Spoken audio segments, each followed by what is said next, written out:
ನಿಮಗೆ ಈಗ ನೀವು ಆವಾಗ್ಲೇ ಸ್ಟಾರ್ಟಿಂಗ್ ಅಲ್ಲಿ ಇನ್ನೊಂದು ಆಡಿಯೋ ಅಂತ ಹೇಳಿದ್ರಿ, ಅದರಲ್ಲಿ ಅದರಲ್ಲಿ ಸ್ಪೆಸಿಫಿಕ್ ಆಗಿ ಸಚಿವರ ಹೆಸರು ಹೇಳಿರುವ ಆಡಿಯೋ ಇದೆಯಾ? 100% ಇದೆ. ನೇಮ್ ಇದೆಯಾ?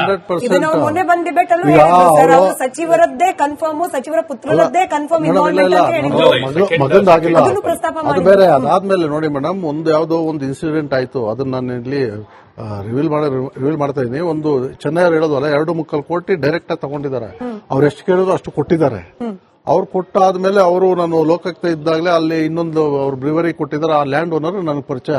ಅವ್ರು ಫೋನ್ ಮಾಡಿ ನೋಡಿ, ಈ ತರ ಮಾಡಿದ್ದಾರೆ ನಮ್ಮ ಕ್ಲೈಂಟ್ಗೆ, 2.25 ಕೋಟಿ ಕೊಟ್ಟರು, ಇನ್ನೂ 50 ಅವ್ರ ಮಗನ್ ಬಿಟ್ಟಿದ್ದಾರೆ, ಈಗ ಇನ್ನು 50 ಲಕ್ಷ ಕೊಟ್ಟರೆ ಕ್ಲಿಯರ್ ಮಾಡಿಸೋದು ಅಂತ. ಮಿನಿಸ್ಟರ್ ಹತ್ರ ಯಾಕೆ ಹೋದ್ರು? ಮಿನಿಸ್ಟರ್ ಏನ್ ಫೈಲ್ ಕ್ಲಿಯರ್ ಮಾಡ್ತಾರೆ ಅಂತ ಕೇಳಿದ್ರೆ, ಗೊತ್ತಿಲ್ಲ, ಯಾರೋ ಬ್ರೋಕರ್ ತಗೊಂಡು ಹೋಗ್ಬಿಟ್ಟಿದ್ದಾರೆ, ನಾನು ಕ್ಲಿಯರ್ ಮಾಡಿಸ್ಕೊಡ್ತೀನಿ ಅಂತೇಳಿ. ಇದೆಲ್ಲ ಗೊತ್ತಿದ್ದಾಗ ನಾನು ಲೋಕಾಯುಕ್ತದಿಂದನೇ ಮಾತಾಡಿದ್ದೀನಿ, ಅದು ಇದೆ, ವಿಡಿಯೋ ಇದೆ, ಅವ್ರ ಹೆಸರು ಹೇಳಿದ್ರೆ ಅದು ಬಿಡ್ತೀವಿ. ಇನ್ನು ಹಂಗೆ ಇರ್ತಾ ಇಲ್ಲ. ಈಗ ಗವರ್ನರ್ಗೂ ಹಾಕಿದಾಗ ಎಲ್ಲಾನು ಸಿಡಿ ಇದು ಮಾಡಿ ಕೊಡ್ತೀನಿ ಇದರಲ್ಲಿ. ಅವಾಗ ಕೇಳಿದಾಗ ಇವು ಯಾವಾಗ ಅವರು ಚೆನ್ನೈಯವರು ಅವ್ರು ಯಾವಾಗ ಗೊತ್ತಾಯ್ತು, ಅವರು ಹೋಗಿ ನನ್ನ ಹತ್ರ ಕರ್ಕೊಂಬರಕ್ ಕೇಳಿದೆ, ಅವ್ರಿಗೆ ಬರಕ್ ಕೇಳಿದೆ. ನಾನು ಅದೇನಿದೆಯೋ ಅದು ವಸೂಲಿ ಮಾಡ್ಕೊಡ್ತೀವಿ ಬಾಪ ಅಂತ. ಅವ್ರು ಎಷ್ಟು ಹುಷಾರು ಅಂತಂದ್ರೆ, ಅವ್ರು ನನ್ನ ಹೆಸರು ಹೇಳಿ ಒಂದೇ ದಿವಸಕ್ಕೆ ಲೈಸೆನ್ಸ್ ತಗೊಂಡು ಹೋಗಿದ್ದಾರೆ. ಕರಪ್ಷನ್ಗೆ ಸಹಕಾರ ಮಾಡೋ ಜನ ಕೂಡ ಇರೋದ್ರಿಂದ 4 ಜನ ಹೋರಾಟ ಮಾಡ್ತಾರೆ. ನನ್ನ ಹೆಸರು ನನಗೆ ಬಂದಿದೆ ಅಂತೇಳಿ ಒಂದೇ ದಿವಸಕ್ಕೆ ಲೈಸೆನ್ಸ್ ತಗೊಂಡು ನೆಕ್ಸ್ಟ್ ವೀಕ್ ಕೇಳಿ ಮೇಡಮ್, ಇನ್ನೊಂದಿದೆ ಫರ್ದರ್ ಇದು. ನೆಕ್ಸ್ಟ್ ವೀಕ್ ಅವ್ರದ್ದು ಬ್ರಿವರಿ ಓಪನ್. ನಾನು ಕನ್ಸರ್ನ್ಡ್ ಒಬ್ರು ಅಲ್ಲಿ ಡಿಸಿ ಇದ್ದಾರೆ, ಕ್ರಿಶ್ಚಿಯನ್ ಅವ್ರಿಗೆ ಫೋನ್ ಮಾಡಿದ್ರೆ, ಅಲ್ಲಿ ಯಾವ್ದಾದ್ರು ನೀವು ಲೈಸೆನ್ಸ್ ಕೊಟ್ಟಿದ್ರೆ ನಾನು ಬ್ರಿವರಿ ಕೊಟ್ಟೇ ಇಲ್ಲ ಅಂತಾರೆ. ಈಗ ನೆಕ್ಸ್ಟ್ ವೀಕ್ ಓಪನ್. ನಾನು ಅಲ್ಲಿ RTI ಹಾಕಿ ತಗೊಳ್ತಾ ಇದ್ದೀನಿ. ಈಗ ನಾನು ಮಾತಾಡಾದ್ಮೇಲೆ ಸಮೀವುಲ್ಲಾ ಸರ್, ಕೋಟ್ಯಾಂತರ ರೂಪಾಯಿ ಅವ್ಯವಹಾರ, ಭ್ರಷ್ಟಾಚಾರ ಅನ್ನೋದು ಇಟ್ಸ್ ವೆರಿ ಕಾಮನ್ ಅನ್ನೋ ರೀತಿಯಲ್ಲಿ ಆಗ್ಬಿಟ್ರೆ ಸರ್ಕಾರವಾಗಿ ಏನ್ ಮಾಡಬಹುದಿತ್ತು ಸರ್? ನನ್ ದೊಡ್ಡ ಪ್ರಶ್ನೆ ಅದೇನೆ. ಆಯ್ತು, ಯಾವುದೇ ಪಕ್ಷದವರಾದ್ರೂ ಕೂಡ ಅವ್ರ ಮಂತ್ರಿಯನ್ನೋ ಶಾಸಕರನ್ನೋ ಪ್ರೊಟೆಕ್ಟ್ ಮಾಡ್ಕೊಳ್ಳಿಕ್ಕೆ ಬೇಕಾದ ಪ್ರಯತ್ನ ಮಾಡ್ತಾರೆ, ಇದ್ದಾರೆ, ಹಿಂದೆ ಮುಂದೆನೂ ಮಾಡ್ತಾರೆ. ಬಟ್ ಇಷ್ಟು ಓಪನ್ ಆಗಿ ಅಲಿಗೇಷನ್ ಬರ್ತಿರುವಾಗ ಓಪನ್ ಆಗಿ ಪ್ರೊಟೆಕ್ಟ್ ಮಾಡಬಾರ್ದು. ಸಿದ್ದರಾಮಯ್ಯ ಅಂತ ಅದೇ ಈಗ ಅಂತದ್ ಬಂದ್ರೆ ಹಣ ಎಲ್ಲೋಯ್ತು? ಯಾರು ಕಲೆಕ್ಷನ್ ಮಾಡಿದವರು? ಹಣ ಎಲ್ಲಿ ಡಿಸ್ಪರ್ಸ್ ಆಯ್ತು? ಏನ್ ಸಚಿವರು ಒಬ್ಬರೇ ಇದಾರ, ಅಥವಾ ಸಚಿವರ ಯಾರ್ದಾರ ಅಣತಿಯ ಮೇಲೆ ಕಲೆಕ್ಷನ್ ಮಾಡ್ತಿದಾರ? ಈ ಪ್ರಶ್ನೆ ಬಂದೇ ಬರುತ್ತೆ. ಯಾರಾದ್ರೂ ಅಣತಿ ಇತ್ತ? ಮತ್ತೆ ಆ ಕಲೆಕ್ಷನ್ ಮಾಡಿದ ಹಣ ಈಗ ಒಂದು ಸಿಸ್ಟಮ್ ಅಲ್ಲಿ 6,000 ಕೋಟಿ ರೂಪಾಯಿ ಅಂತ ಒಂದು ವೇಳೆ ಇದೇನು ಚರ್ಚೆ ಆಗ್ತಿದೆ ಹೌಸ್ ಅಲ್ಲಿ 6,000 ಕೋಟಿನೋ 3,000 ಕೋಟಿನೋ ಒಂದು ವೇಳೆ ಅಷ್ಟು ಅಮೌಂಟ್ ಕಲೆಕ್ಟ್ ಆಗಿದ್ರೆ ಅಷ್ಟು ಅಮೌಂಟ್ ತಿಮ್ಮಾಪುರ ಒಬ್ಬರೇ ಇಟ್ಕೊಳಕ್ ಆಗ್ತದ ಒಂದು ಪೊಲಿಟಿಕಲ್ ಸಿಸ್ಟಮ್ ಅಲ್ಲಿ? ಸರ್, ಯತೀಂದ್ರ ಸಿದ್ದರಾಮಯ್ಯ ಕೊಡ್ಬೇಕು ಸರ್. ಯತೀಂದ್ರ ಸಿದ್ದರಾಮಯ್ಯವ್ರದ್ದು ಕೈವಾಡ ಇದೆ. ಇಲಾಖೆಯಲ್ಲಿ ಅತಿ ಹೆಚ್ಚು ನನಗೆ ನೀವೇನ್ ಹೇಳ್ತಿದ್ದೀರೋ ನನಗೆ ಗೊತ್ತಿಲ್ಲ, ನಿಮ್ಮ ಅಭಿಪ್ರಾಯ ಹೇಳ್ಬೋದು ನೀವು. ನಿಜ ಹೇಳಿದ್ದು ಯತೀಂದ್ರ ಸಿದ್ದರಾಮಯ್ಯನವರ ಪಾತ್ರ ಇದರಲ್ಲಿ ಇದೆ. ಮಾತ್ರ ಅಲ್ಲ, ಇಲ್ಲ ಲಕ್ಷ್ಮೀನಾರಾಯಣ ಸರ್ ನೀವೇ ಹೇಳಿ, ಪ್ರದೀಪ್ ಅವ್ರು ಮಾತ್ರ ಅಲ್ಲ, HT ಮಂಜು ಅವ್ರ ಶಾಸಕರು ಕಳೆದ ಬಾರಿ ಡಿಬೇಟ್ ಜಾಯಿನ್ ಆಗಿದ್ದಾಗ ಕೂಡ ಅದನ್ನೇ ಹೇಳ್ತಾ ಇದ್ರು.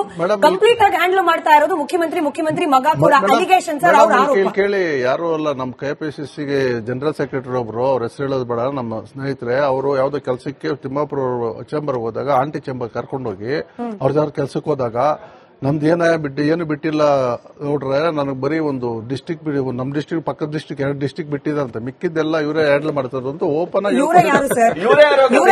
ಸಿದ್ದರಾಮಯ್ಯ ಮಗ ಯತೀಂದ್ರ ಸಿದ್ದರಾಮಯ್ಯ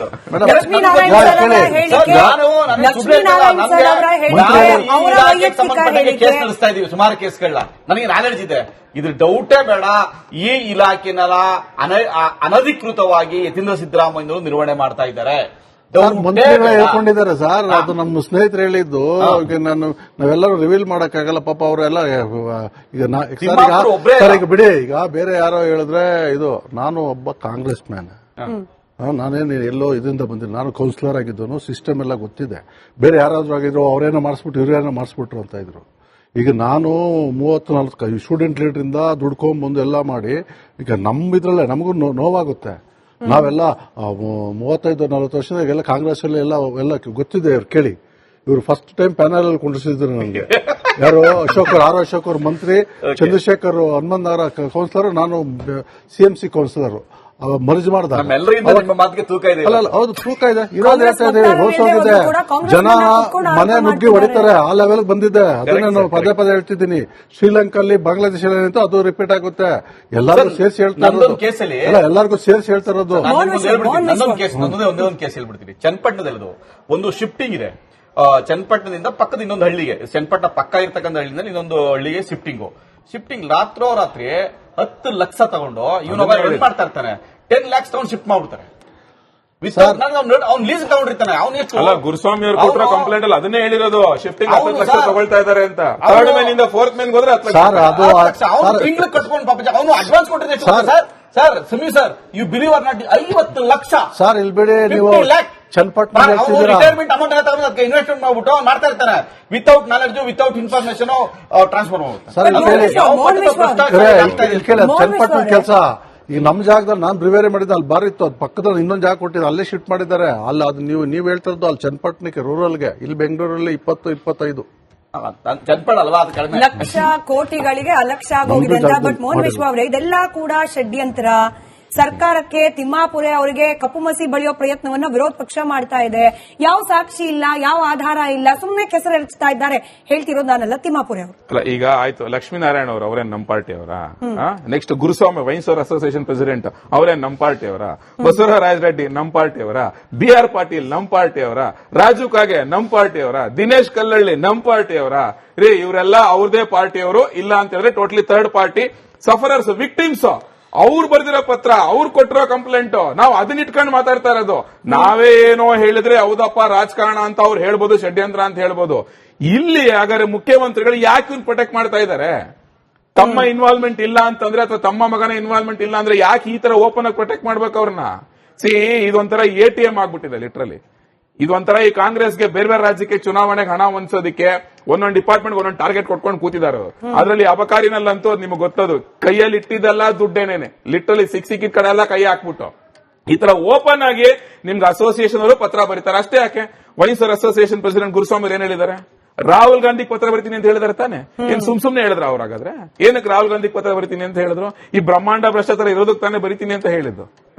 ಅದನ್ನು ಬಿಟ್ಬಿಟ್ಟು ಇವ್ರನ್ನ ಪ್ರೊಟೆಕ್ಟ್ ಮಾಡ್ಕೊಂಡು ಇವ್ರನ್ನ ರಿಸೈನ್ ಮಾಡಿಸಿ ತನಿಖೆ ಮಾಡ್ತಾರೆ ಅಂತ ಹೇಳಿದ್ರೆ, ನಿಮ್ಮ ಆರೋಪನೇ ನಿಜ ಆದ್ರೆ ಬೇರೆ ರಾಜ್ಯಗಳ ಚುನಾವಣೆ, ಇನ್ಫ್ಯಾಕ್ಟ್ ಬಿಜೆಪಿಯ ಟ್ವಿಟರ್ ಹ್ಯಾಂಡಲ್ ಅಲ್ಲಿ ಬರ್ದಿರೋದು ಕೇರಳ ಹಾಗೆ ಅಸ್ಸಾಂನ ಚುನಾವಣೆಗಳಿಗೆ ಹಣ ಟಾರ್ಗೆಟ್ ಕೊಟ್ಟಿದ್ರು ಅಂತ. ಇದೇ ನಿಜ ಆದ್ರೆ ರಾಹುಲ್ ಗಾಂಧಿ ಅವರಿಗೆ ಇದು ಗೊತ್ತಿರೋಲ್ವಾ? ಅಲ್ಲ, ನಾನು ಹೇಳೋದು ಅಲ್ಲ, ರಾಹುಲ್ ಒಂಥರ ನೀನ್ ಹೊಡೆದಂಗ್ ಮಾಡೋ, ನಾನು ಹತ್ತಂಗ್ ಮಾಡ್ತೀನಿ ಅಷ್ಟೇ, ಏನೂ ಇಲ್ಲ. ಯಾಕಂತ ಹೇಳಿದ್ರೆ ಸಿಂಪಲ್ ಎಕ್ಸಾಂಪಲ್, ಈ ವಾಲ್ಮೀಕಿ ಅಭಿವೃದ್ಧಿ ನಿಗಮದಲ್ಲಿ ನಿಮಗೆ ಅಲ್ಲಾಯ್ತಲ್ಲ ಭ್ರಷ್ಟಾಚಾರ, ಬ್ರಹ್ಮಾಂಡ ಭ್ರಷ್ಟಾಚಾರ, ಅಲ್ಲಿ ಕ್ಲಿಯರ್ ಆಗಿ ಗೊತ್ತಾಯ್ತು ತನಿಖೆಯಿಂದ. ಎಂಟೈರ್ ಮನಿ ಇಲ್ಲಿಂದ ಶಿಫ್ಟ್ ಆಗಿದೆ ತೆಲಂಗಾಣ ಚುನಾವಣೆಗೋಸ್ಕರ ಅಂತ. ಅಷ್ಟೇ, ಅಂಬಿಕಾಪತಿ ಮನೆಯಲ್ಲಿ ಸಿಕ್ಕಲ್ಲ 41 ಕೋಟಿ ಕ್ಯಾಶ್, ಅವಾಗ್ಲೂ ಅಷ್ಟೇನೆ ಇದೆಲ್ಲ ತೆಲಂಗಾಣ ಚುನಾವಣೆಗೋಸ್ಕರ ಇಟ್ಟಿದೆ ಅಂತಾನೆ ಗೊತ್ತಾಗಿದ್ದು. ಸೊ ಇವ್ರು ಚುನಾವಣೆ ಮೇಲೆ ಚುನಾವಣೆಗೆ ಕರ್ನಾಟಕನ ATM ಮಾಡ್ಕೊಂಡು ಎಲ್ಲಾ ಡಿಪಾರ್ಟ್ಮೆಂಟ್ ಅಲ್ಲೂ ಜನಗಳ ತೆರಿಗೆ ಹಣನ ಲೂಟಿ ಮಾಡಿ ತೆಗೆದು ಒಂದೊಂದು ಚುನಾವಣೆ ಅದನ್ನು ತಾಗಿಸ್ತಾ ಇರೋದಷ್ಟೇ ಅವರಿಗೆ. ಅದು ಬಿಟ್ಟು ಇನ್ನೇನು ಇಲ್ಲ. ಸಿದ್ದರಾಮಯ್ಯನವರು DK ಶಿವಕುಮಾರ್ ಟಾರ್ಗೆಟ್ ಅಂದ್ರೆ ಕಾಂಪಿಟೇಷನ್ ಮೇಲೆ, ನಾನ್ ಜಾಸ್ತಿ ಕೊಡ್ತೀನ, ನೀನ್ ಜಾಸ್ತಿ ಕೊಡ್ತೀನ. ಯಾಕಂದ್ರೆ ಯಾರು ಜಾಸ್ತಿ ಕೊಡ್ತಾರೋ ಅವ್ರ ಕುರ್ಚಿ ಉಳಿಯುತ್ತೆ. ಸಿದ್ದರಾಮಯ್ಯನವ್ರು ಉಳಿಸ್ಕೋಬೇಕು, DK ಶಿವಕುಮಾರ್ ಗಳಿಸ್ಕೋಬೇಕು. So this is very clear, ಇದು ಕ್ರಿಸ್ಟಲ್ ಕ್ಲಿಯರ್. ಇದು ಒಂದೇ ಡಿಪಾರ್ಟ್ಮೆಂಟ್ ಅಲ್ಲ ರೀ. BR ಪಾಟೀಲ್ 18 ಜನ MLA ಶಾಸಕರ ಸೈನ್ ಇರುವಂತ ಪತ್ರ ಬರೆದಿದ್ರಲ್ಲ. ಸ್ವತಃ ತಮ್ಮ ಕ್ಷೇತ್ರಕ್ಕೆ, ತಮ್ಮ ಇಲಾಖೆಯಲ್ಲಿ ದುಡ್ಡು ತರಿಸ್ಕೋಬೇಕು ಅಂತ ಹೇಳಿದ್ರೆ ಆ ಮಂತ್ರಿಗಳನ್ನ ಕಮಿಷನ್ ಕೇಳ್ತಾ ಇದ್ದಾರೆ ಬ್ರೋಕರ್ಗಳ ಮುಖಾಂತರ ಅಂತ BR ಪಾಟೀಲ್ ಅವ್ರದೇ ಶಾಸಕರು ಬರೆದಿದ್ರು. ನಾನ್ ಹೇಳ್ತಿರೋದಲ್ಲ ಇದು. ಆಮೇಲೆ ಗವಿಯಪ್ಪ, ರಾಜು ಕಾಗೆ ಅವ್ರುಗಳು ಹೇಳಿದ್ರು. ತಿರ್ಗಾಕೆ ಮನಿ ಫಾರ್ ಮನೆ ಅಂತ ಹೇಳ್ಬಿಟ್ಟು ಯಾವ್ದು ಹೌಸಿಂಗ್ ಬೋರ್ಡ್ ನಲ್ಲಿ ಯಾರು ಹೇಳಿದ್ದು? ಇದೇ BR ಪಾಟೀಲ್ರು. ಅದೊಂದು ಆಡಿಯೋ ವೈರಲ್ ಆಗಿತ್ತು. ಆ ಬಡವರು ಕೊಡುವಂತ ಒಂದೊಂದು ಮನೆಯಲ್ಲಿ 40,000-50,000 ತಗೊಳ್ತಾ ಇದಾರೆ ಅಂತ ಹೇಳ್ಬಿಟ್ಟು. ಸೊ ಪ್ರತಿ ಡಿಪಾರ್ಟ್ಮೆಂಟ್ ಅಲ್ಲೂ ಭ್ರಷ್ಟಾಚಾರ. ಕರ್ನಾಟಕ ATM ಮಾಡ್ಕೊಂಡು ಎಲ್ಲಾ ಡಿಪಾರ್ಟ್ಮೆಂಟ್ ಅಲ್ಲೂ ದುಡ್ಡು ತೆಗಿ, ಎತ್ಕೊಂಡೋಗಿ ಬೇರೆ ಚುನಾವಣೆಗೆ ಬಳಸು ಅಷ್ಟೇ. ಅದು ಬಿಟ್ಟು ಇನ್ನೇನು ಮಾಡ್ತಿಲ್ಲ ಕಾಂಗ್ರೆಸ್. ಪ್ರತಿಪಕ್ಷಗಳು ಇದನ್ನ ಆ ಮುಖ್ಯವಾಗಿ ಪ್ರಶ್ನೆಗೆ ಬರ್ತೀನಿ ಸರ್. ಡೋಂಟ್ ಸ್ಪಾಯ್ಲ್ ಮೈ ಪ್ರಶ್ನೆ. ಅದಕ್ಕೆ ಮುಂಚೆ ನಾನು ಪ್ರದೀಪ್ ಅವ್ರಿಗೆ ಪ್ರಶ್ನೆ ಕೇಳ್ಕೊಂಡು ಬರ್ತೀನಿ.